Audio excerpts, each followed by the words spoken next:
ಗುರುರಾಯರ ಕರುಣೆಯೊಂದೆ ಸಾಕು ಬಾಳಿಗೆ, ರಾಘವೇಂದ್ರ ಮಂತ್ರವೊಂದೆ ಸಾಕು ಆನಂದಕ್ಕೆ.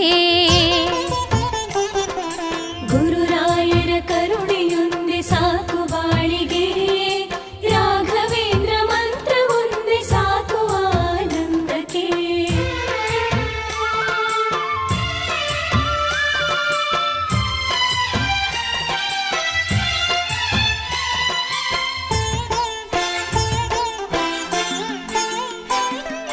ರಾಯರ ಕೃಪೆ ಇರುವ ಮನೆಯೇ ಬೃಂದಾವನ, ಅವರ ದಯೆ ಇದ್ದರೆ ಬದುಕೆಲ್ಲ ನನ್ನ